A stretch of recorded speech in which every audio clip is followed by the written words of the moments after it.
Cordial saludo para cada uno de ustedes, apreciados hermanos y amigos.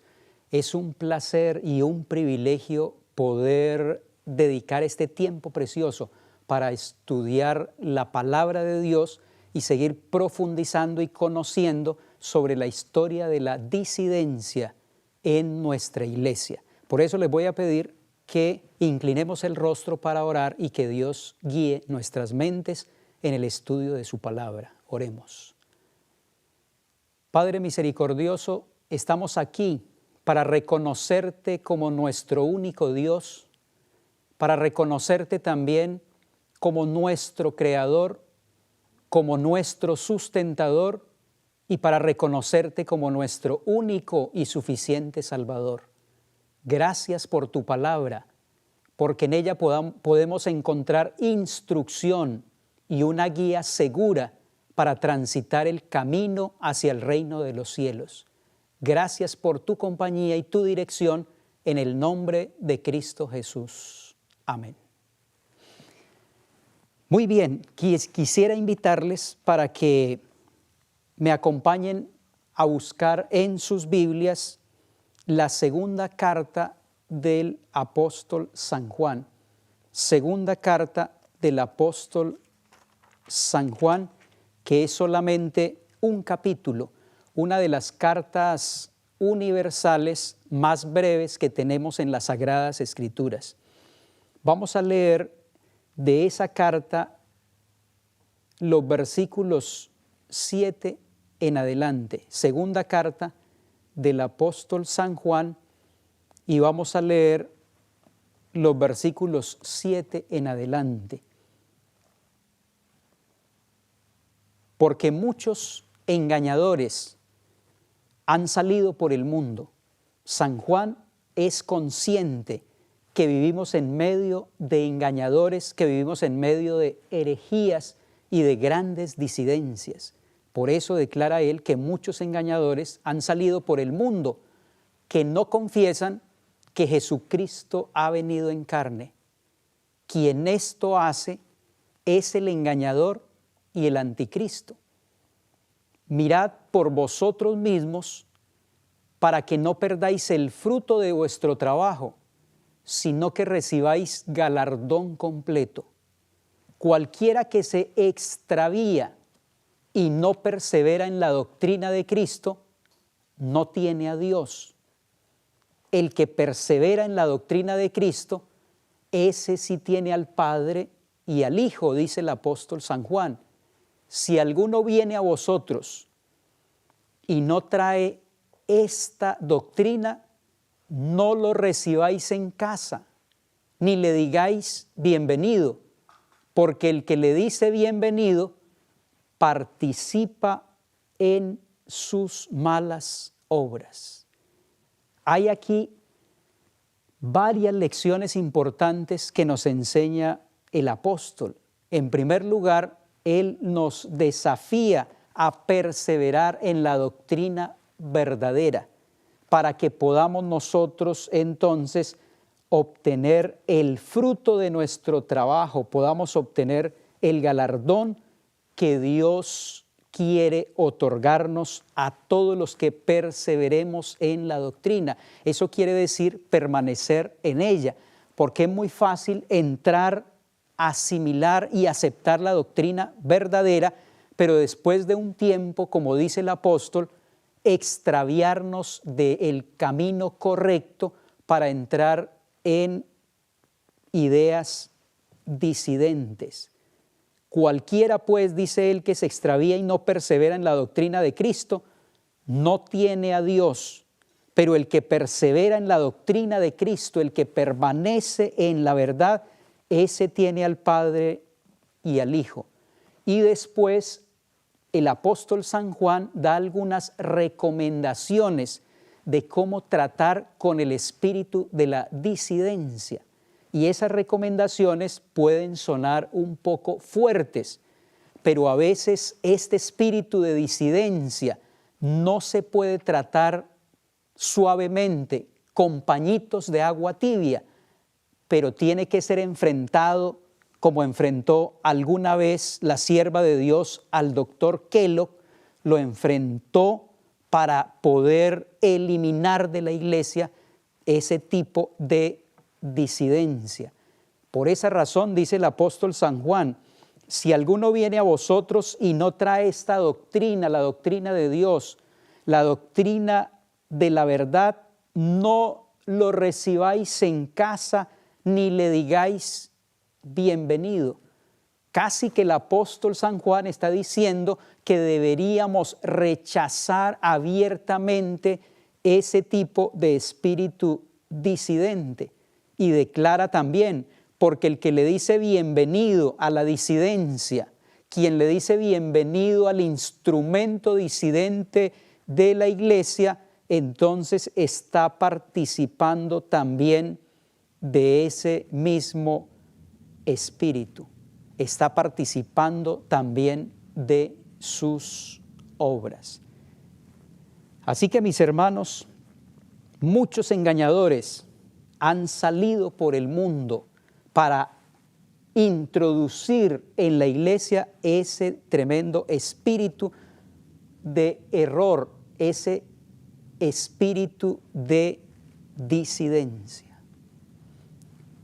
El 28 de febrero de 1993, el Departamento de Alcohol, Tabaco y Armas de Fuego de los Estados Unidos organizó una redada en el rancho de los Davidianos, en una zona rural cerca de Waco, Texas.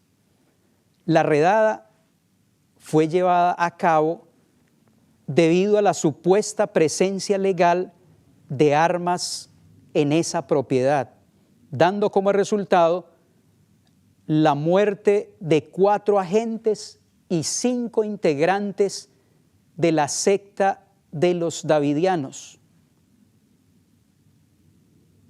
La prensa informó que los siguientes 51 días de cerco que hizo la policía en ese lugar, esos siguientes 51 días de cercos terminaron el 19 de abril, cuando el recinto de los Davidianos fue consumido completamente por las llamas, matando entre 72 y 86 hombres, mujeres y niños, incluyendo el líder de este grupo extremista llamado David Koresh.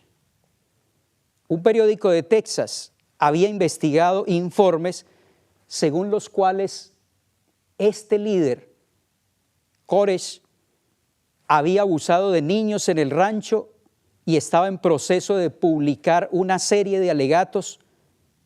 Cuando el grupo fue cercado en ese lugar, se dice entonces que este hombre, líder del grupo, era abiertamente partidario de la poligamia y, en su propio caso, algunos otros miembros electos del grupo también practicaban esta misma degradación. Apreciados hermanos y amigos, este es un ejemplo de fanatismo. Este es un ejemplo de cómo algunos hombres pueden, como dice el apóstol San Juan, desviarse del camino de la verdad para llegar a proponer ideas que solamente surgen en su mente, pero que no son ideas fundamentadas en la revelación de la palabra de Dios. De esta manera, el diablo toma como sus instrumentos a algunos hombres prominentes de la causa de Dios para llevarlos a un estado de desequilibrio. A algunos los toma y los lleva al extremo del frío del formalismo y a otros al fuego del fanatismo. Aquí podemos ver a un hombre totalmente fanático, a un movimiento davidiano que después se constituiría en ese famoso movimiento de la vara del pastor, con esa sede allá en Waco, Texas, donde se practicaban todo tipo de aberraciones y donde se promovía un espíritu disidente contra la iglesia de Dios. Por eso la sierva del Señor nos advirtió en Mensajes Selectos, el tomo 2, la página 71. Ella declaró que a lo largo de los años han surgido entre los adventistas del séptimo día varios movimientos erróneos o subversivos. Miren, hermanos, las expresiones, la terminología que ella utiliza para señalar a este tipo de movimientos. Los califica como erróneos o subversivos, basados en desfiguraciones de la Escritura o en supuestas iluminaciones divinas.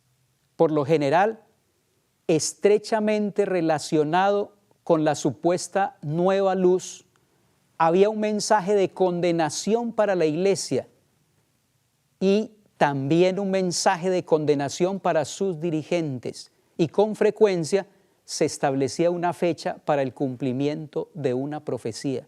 La sierva de Dios está dando aquí algunas claves, algunas características de este tipo de movimientos disidentes. Dicen que eran movimientos subversivos que se basaban en desfiguraciones de la Escritura, en supuestas iluminaciones o visiones divinas, y por lo general tenían un tema de acusación contra la iglesia, contra sus dirigentes.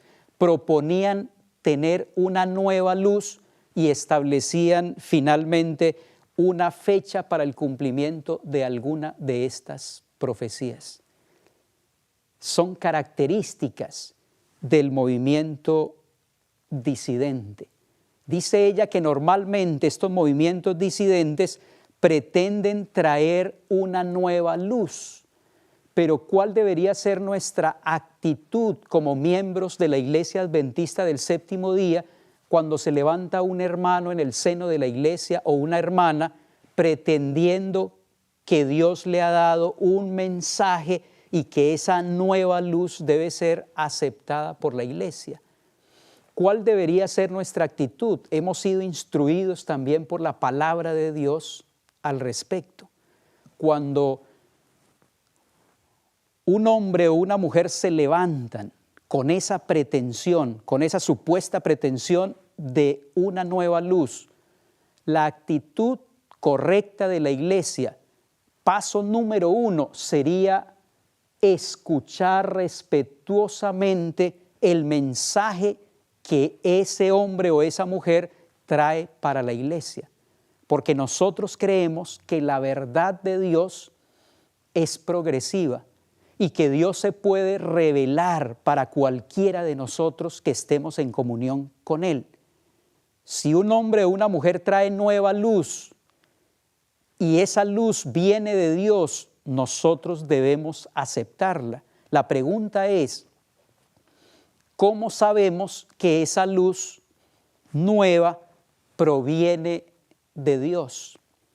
Después de haber escuchado a la persona, después de haber escuchado el mensaje y el contenido de esa nueva luz, necesitamos entonces, paso número 2, comparar, cotejar el nuevo mensaje, la nueva luz, con la luz que ya ha sido establecida por la revelación de Dios, tanto en la Biblia como en su santa palabra.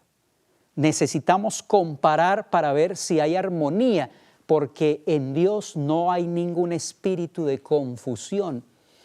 Si Dios es el originador de esa nueva luz, entonces habrá armonía interna absoluta y total en el mensaje que trae ese hombre o esa mujer con la revelación que ya ha sido dada.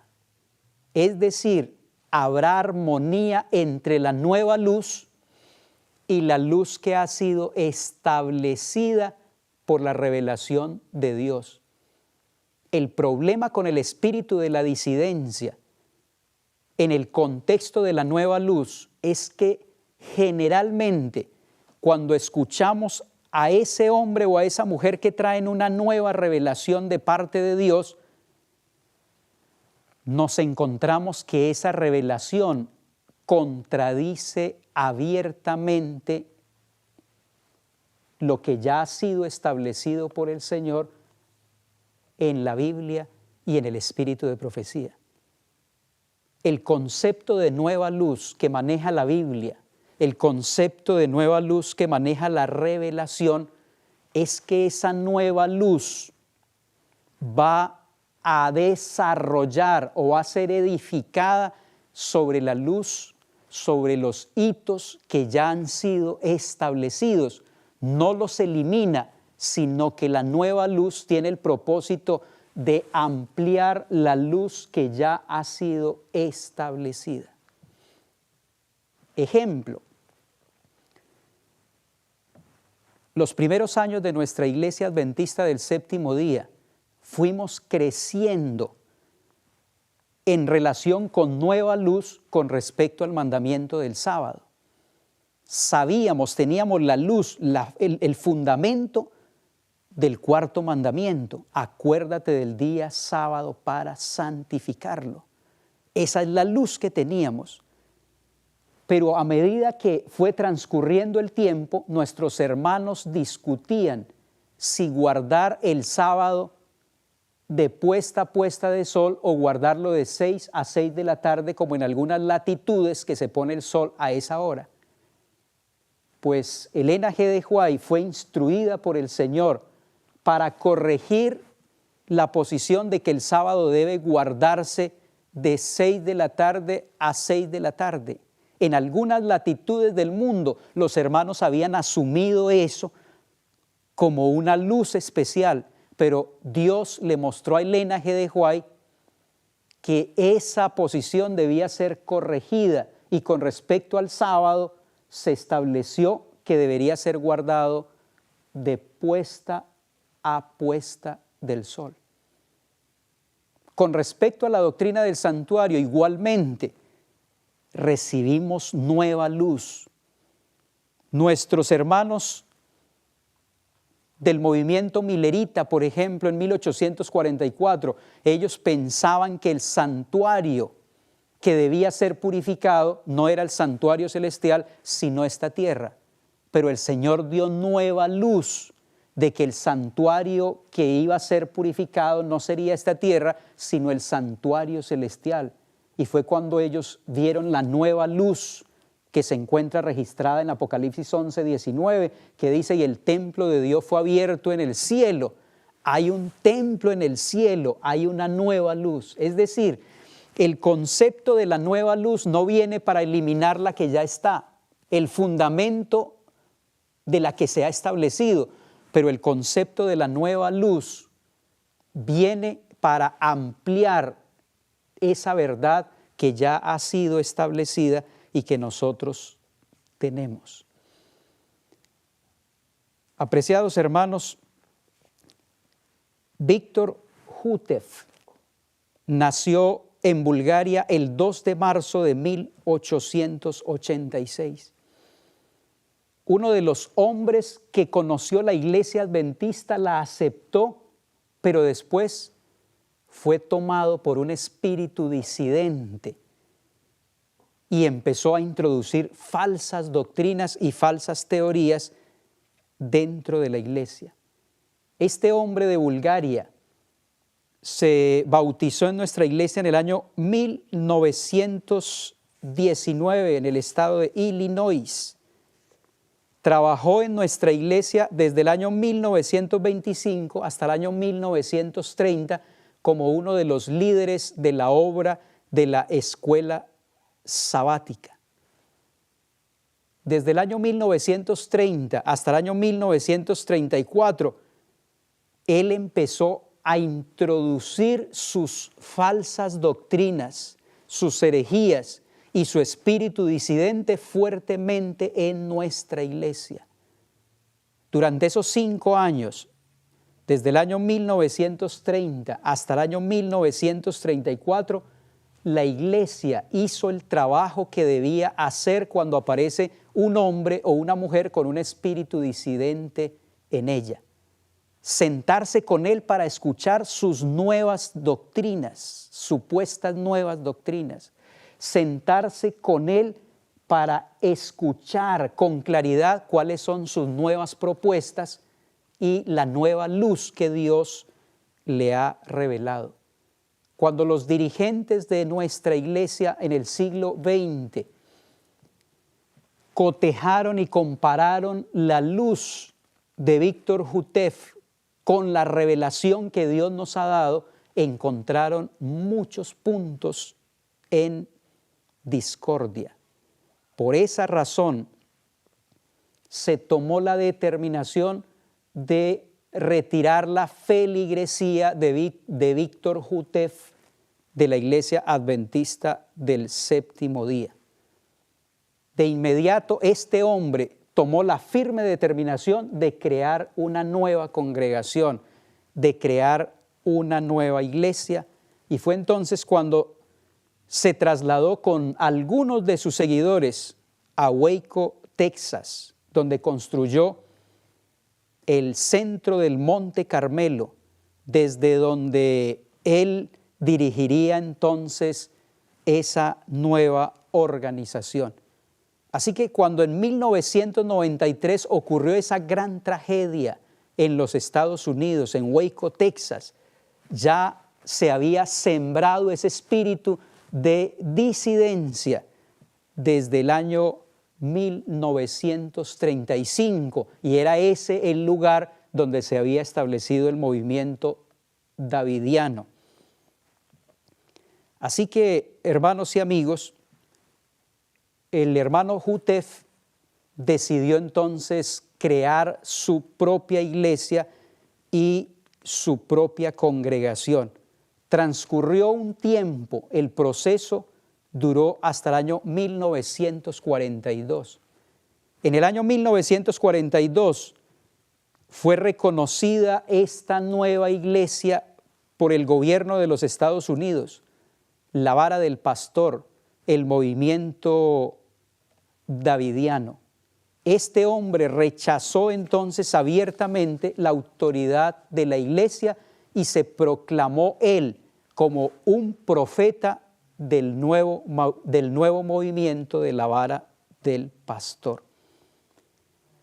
Cuando un hombre se toma esas prerrogativas, se hace independiente de la iglesia, la sierva de Dios aconseja en el libro Joyas de los Testimonios, el tomo 1, la página 391, dice ella: la palabra de Dios no da licencia a ningún hombre para oponer su juicio al de la iglesia. La palabra de Dios no nos da licencia para oponer nuestro juicio al de la iglesia, ni le permite insistir en sus opiniones contrarias a las de la misma. Si no hubiese disciplina ni gobierno en la iglesia, ésta se reduciría a fragmentos, no podría mantenerse unida como un cuerpo. Por esa razón, este hombre se independizó, actuó bajo el espíritu de la disidencia independiente sin tener en cuenta el cuerpo de Cristo. ¿Qué piensa la iglesia? Cristo, hermanos, da poder a la voz de la iglesia. Dijo el Señor: de cierto os digo que todo lo que ligareis en la tierra será ligado en el cielo, y todo lo que desatareis en la tierra será desatado en el cielo.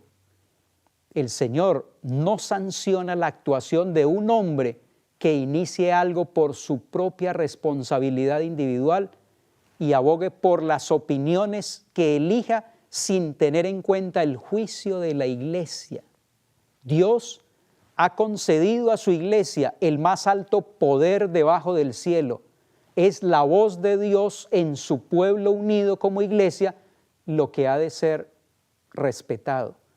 Así que Dios no trabaja independientemente a través de un hombre por aquí y un hombre por allá, pero por esa razón el Señor ha establecido su iglesia sobre esta tierra. Él declaró sobre esta iglesia, sobre esta roca, edificaré mi iglesia. El señor Víctor Jutef presentó después algunas pretensiones que cuando nosotros las comparamos con la Biblia nos quedamos realmente sorprendidos. Por ejemplo, el 31 de agosto de 1931, él hizo circular una carta que declaraba que Dios le había investido de autoridad divina y que sus escritos eran infalibles. Esta fue una de las grandes pretensiones de Víctor Jutef. Dios me ha investido como profeta del tiempo del fin y además mis escritos son infalibles. Cuando nosotros estudiamos las Sagradas Escrituras, podemos entender fácilmente que el único infalible es Dios. El único que puede pretender infalibilidad es nuestro Dios.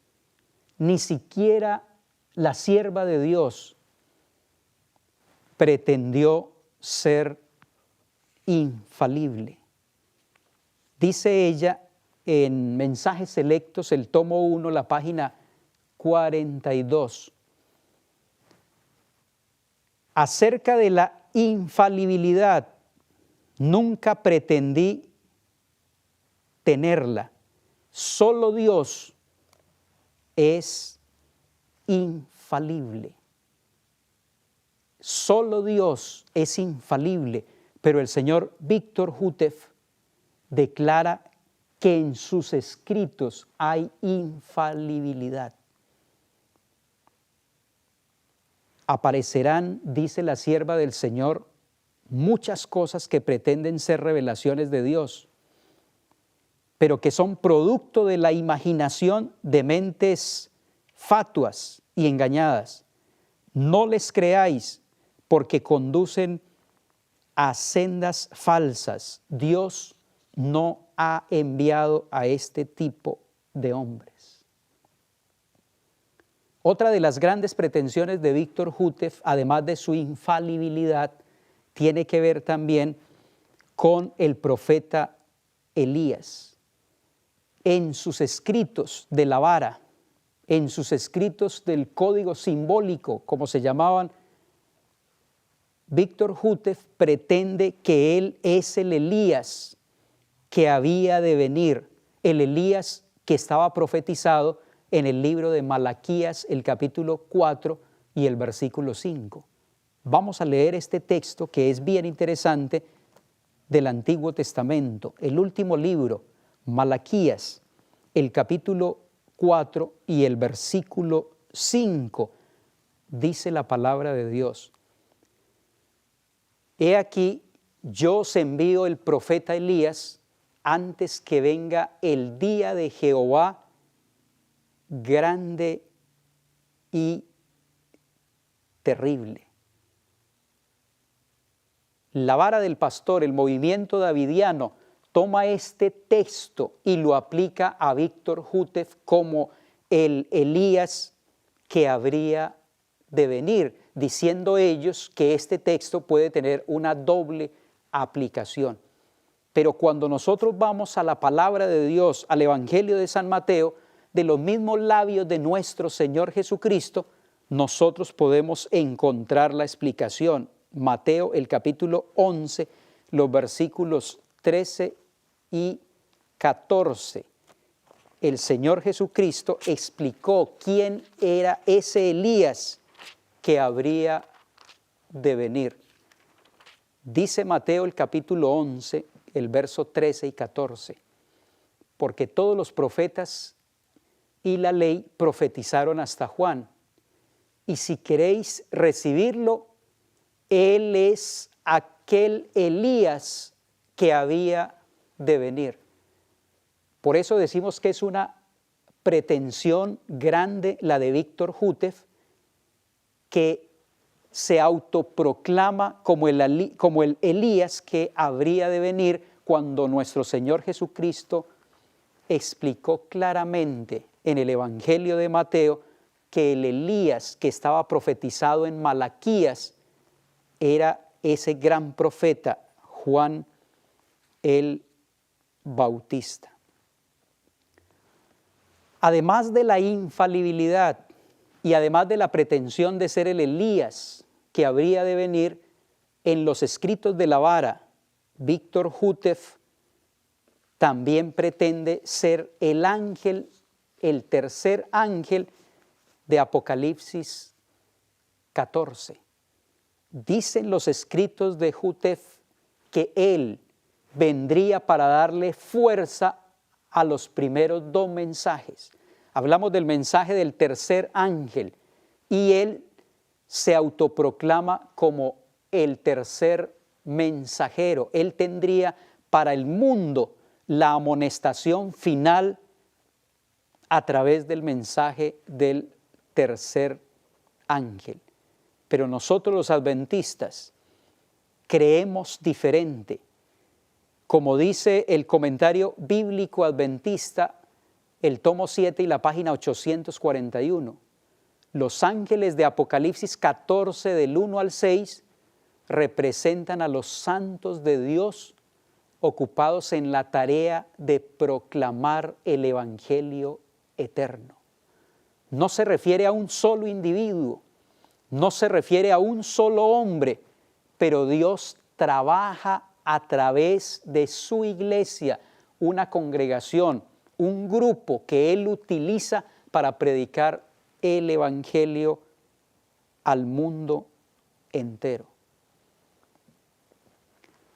Refiriéndose a esta situación, la sierva del Señor, en una carta que escribió en el año 1900, ella declara que estos ángeles, a diferencia de lo que proclama Hútef, representan a todo aquel que recibe la verdad, a todo el que predica el Evangelio con poder al mundo. Es ese movimiento que Dios tiene en el tiempo final para predicar su mensaje.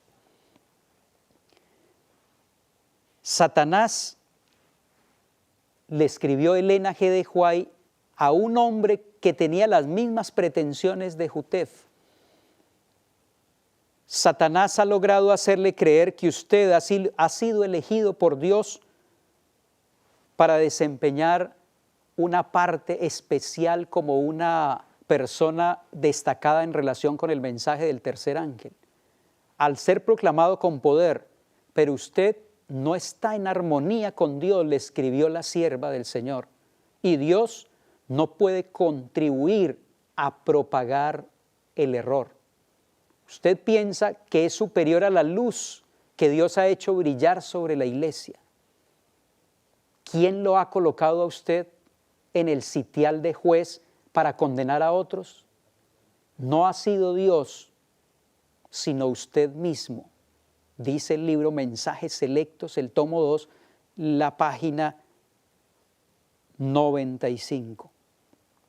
Mis hermanos y amigos, estas pretensiones de Víctor Hútef son totalmente antibíblicas y por esa razón el movimiento davidiano y el movimiento de la vara del pastor están luchando hoy por sobrevivir, pero no han cumplido la misión que Dios nos ha encomendado a todos los seres humanos en esta tierra, porque la misión es ir a toda nación, tribu, lengua y pueblo de aquellos que no tienen ningún conocimiento de la palabra de Dios.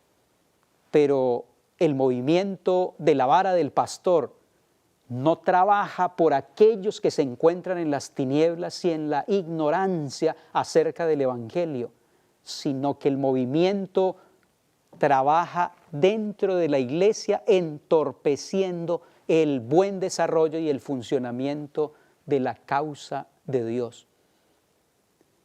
Una recomendación para los hermanos de la vara del pastor, una recomendación de parte del Señor para los hermanos del movimiento davidiano es que utilicen todos sus talentos, toda su energía, toda su inteligencia y toda su capacidad, no para estorbar el desarrollo y el funcionamiento de la Iglesia Adventista del Séptimo Día, pero para ir a aquellos que viven en las tinieblas del pecado, sin esperanza y sin Dios, para mostrarles el camino de la salvación que conduce al reino de los cielos.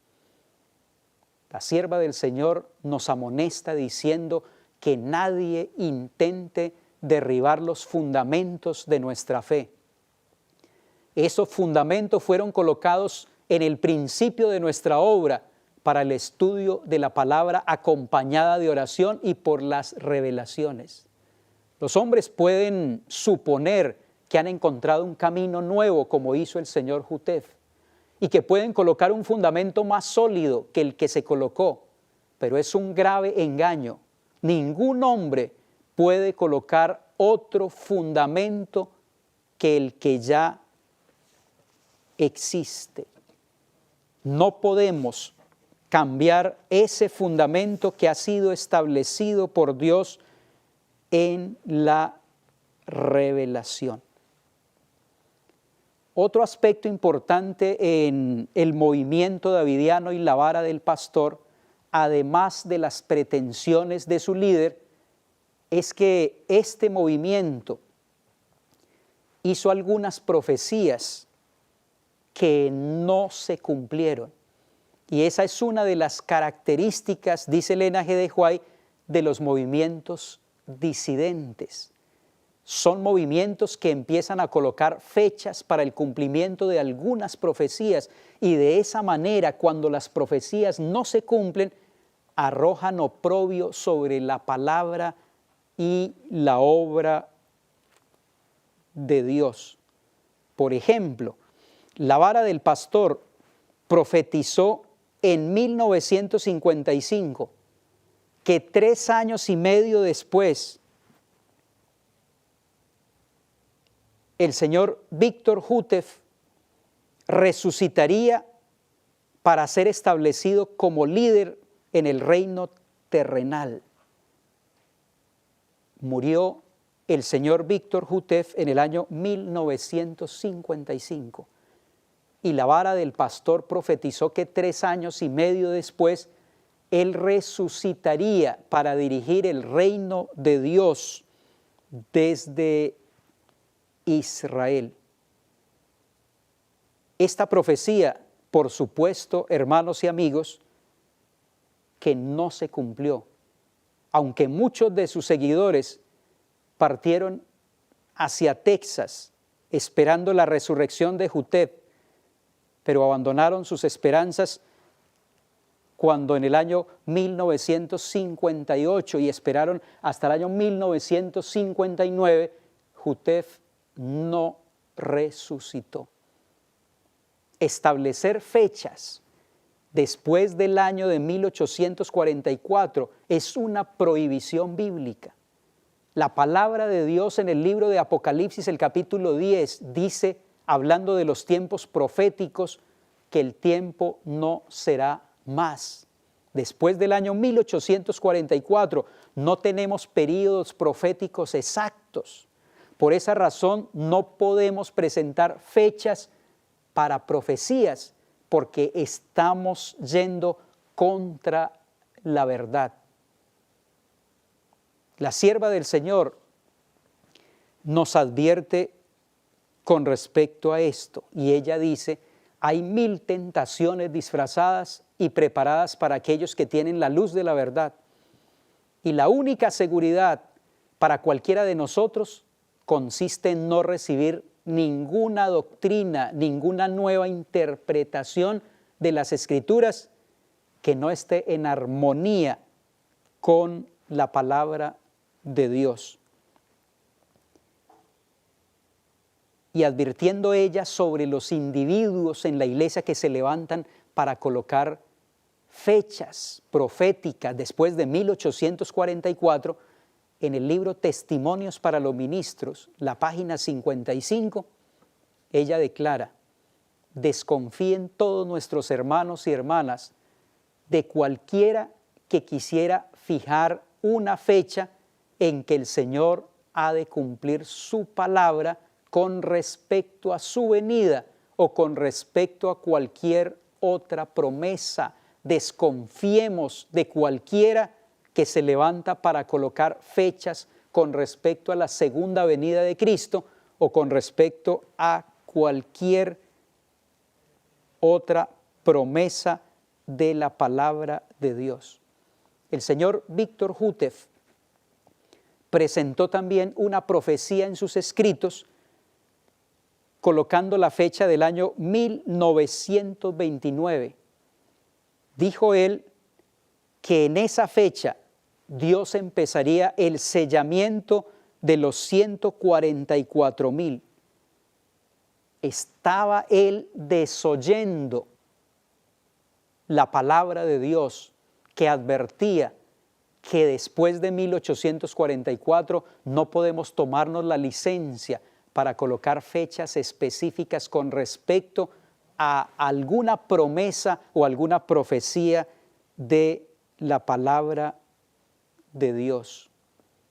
Dios, hermanos y amigos, tiene una iglesia que es su pueblo escogido. Esa iglesia que guarda los mandamientos.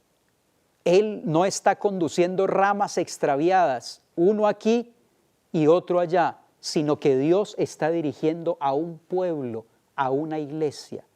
Como dice la palabra de Dios, en la multitud de consejeros hay sabiduría. El Señor conduce a su iglesia, le revela el camino de la verdad, pero generalmente no trabaja independientemente a través de un solo hombre.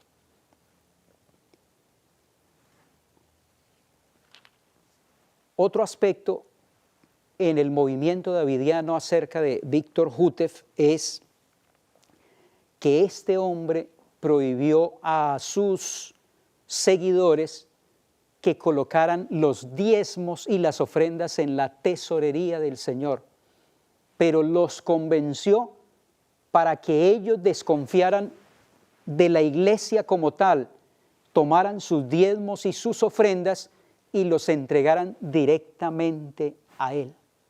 Yo pregunto, apreciados hermanos y amigos, ¿qué es más confiable?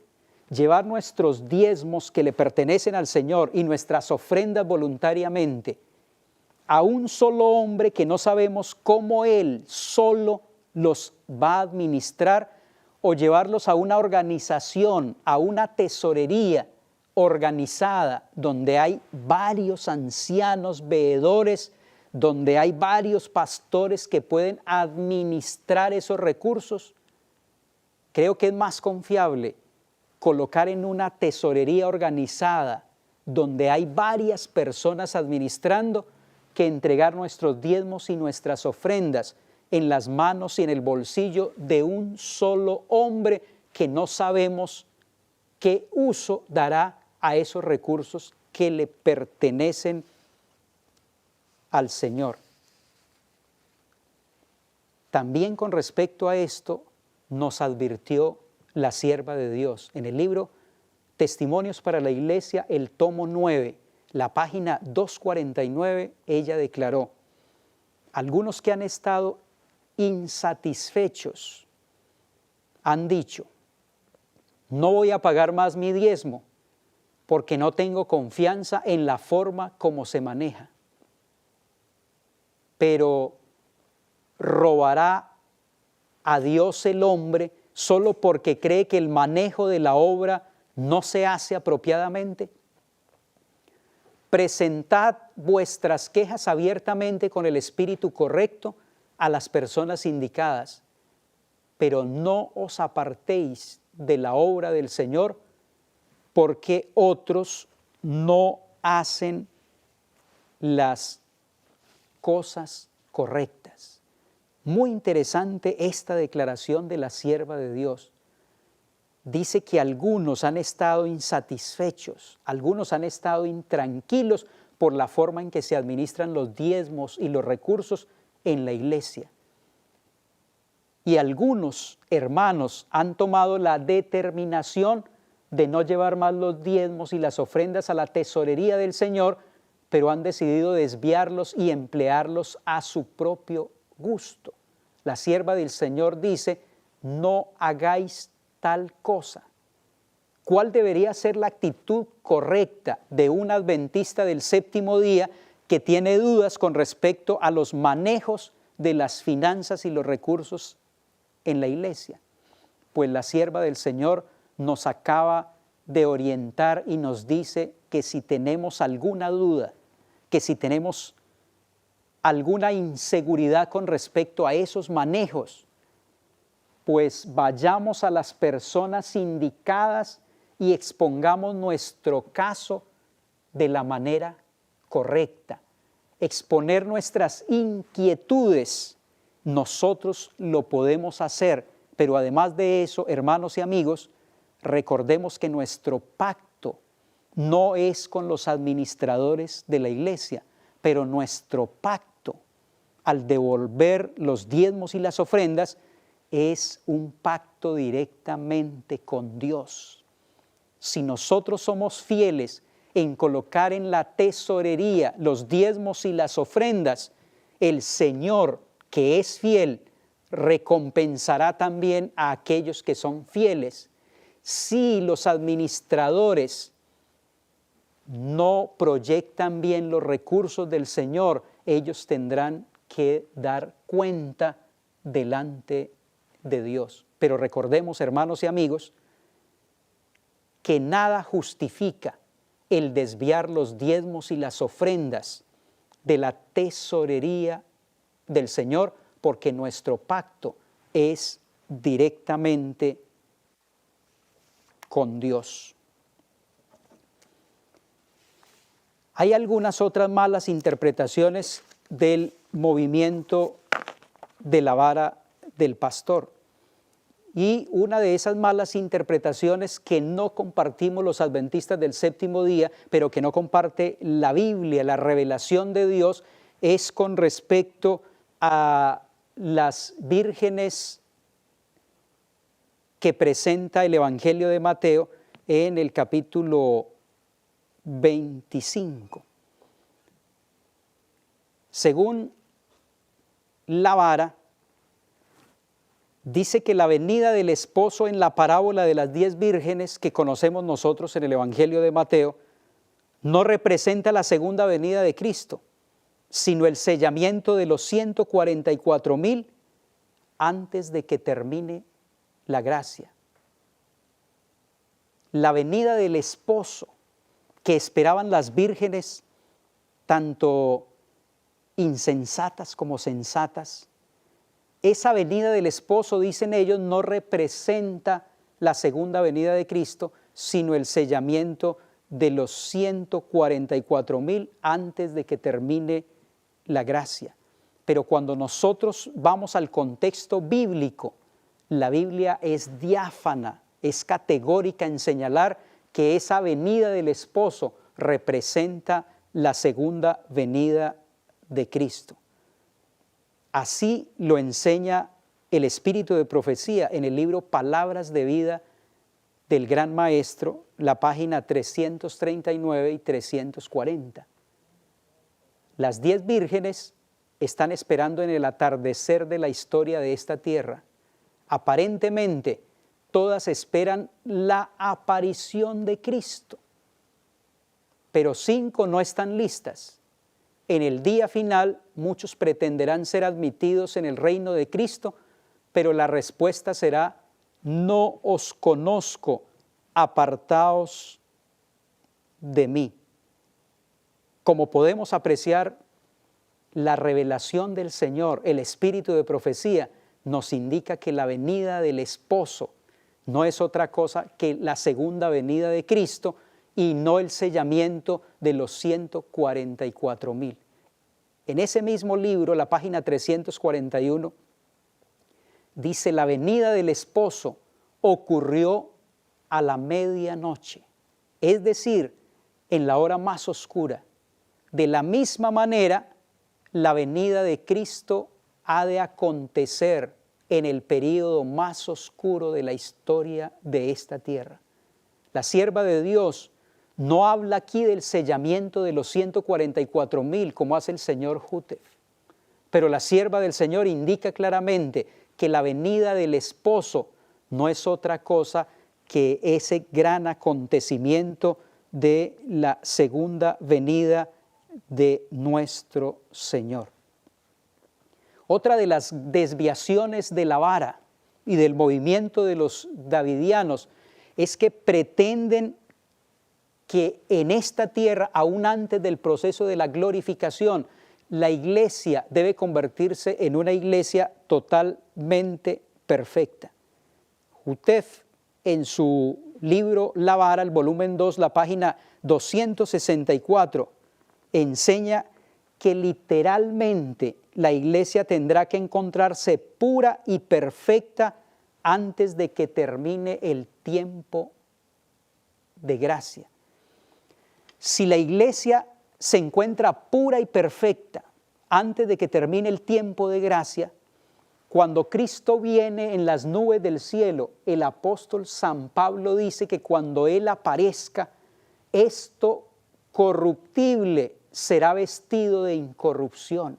Es decir, si esto corruptible cuando Cristo aparezca necesita ser vestido de incorrupción y esto mortal de inmortalidad, quiere decir que la iglesia cuando Cristo aparezca estará compuesta por personas con una naturaleza pecaminosa. Eso sí, que han ganado la victoria sobre el pecado, pero que todavía poseen esa naturaleza pecaminosa y por esa razón debe haber una transformación que la Biblia llama redención o glorificación. El señor Víctor Jutef presentó muchas interpretaciones que no armonizan con la palabra de Dios. Él decía, por ejemplo, que los 7 años de sequía en Egipto representan la época del Nuevo Testamento y los 7 años de abundancia los días del Antiguo Testamento. En ninguna parte de la Escritura encontramos nosotros este tipo de hermenéutica. Es una hermenéutica falsa, es una mala interpretación. Dice él también en sus escritos de la vara que Faraón representa a la iglesia apostólica. Es más una declaración homilética que exegética o hermenéutica, porque la Biblia no sostiene esta posición.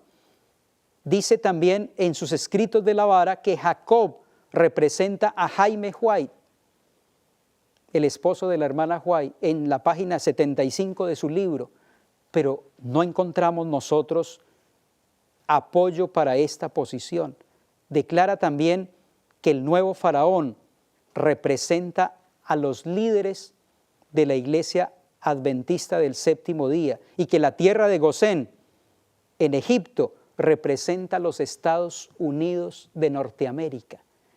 Como pueden ver ustedes, son interpretaciones privadas y ya el Señor nos dijo que ninguna profecía es de interpretación privada o personal, pero las profecías deben interpretarse a la luz del contexto de las Sagradas Escrituras.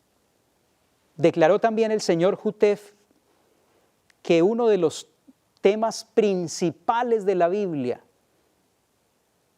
de la teología central y medular de las Sagradas Escrituras, decía él, es el tema de los 144,000.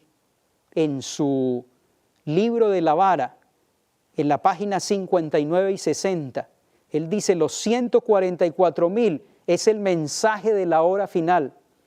Si alguien nos comprueba que estamos equivocados en lo que enseñamos acerca de este tópico, como en cualquier otra de nuestras enseñanzas, estaríamos dispuestos a retractarnos y abandonar nuestros 3 volúmenes. Agrega él, dirigid la atención de la gente al tema central de los 144,000 y no permitáis que os desvíen en alguna otra conversación. El señor Jutef declara que un tema central y medular para el último tiempo es el tema de los 144,000. Pero cuando nosotros vamos a las Sagradas Escrituras, nos encontramos que aunque es un tema importante, no es el centro del mensaje de los 3 ángeles. No es la médula del mensaje que debe escuchar como amonestación el pueblo en el tiempo del fin, porque nuestro mensaje central es Cristo, como dijo el apóstol San Pablo. Me propuse no saber nada más entre vosotros, sino a Jesucristo y a este crucificado. Hermanos y amigos, ese debe ser el centro de nuestro mensaje. Los adventistas del séptimo día deberíamos destacarnos por levantar a Cristo, como dijo San Juan, levantar a Cristo para que el mundo entero pueda ser atraído hacia Él.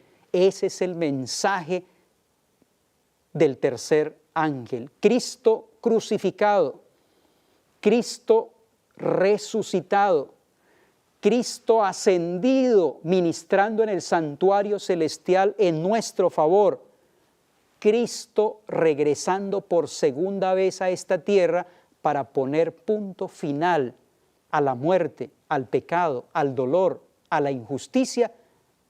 Cristo restaurando todas las cosas y Cristo dirigiendo, atendiendo y compartiendo con su pueblo por toda la eternidad.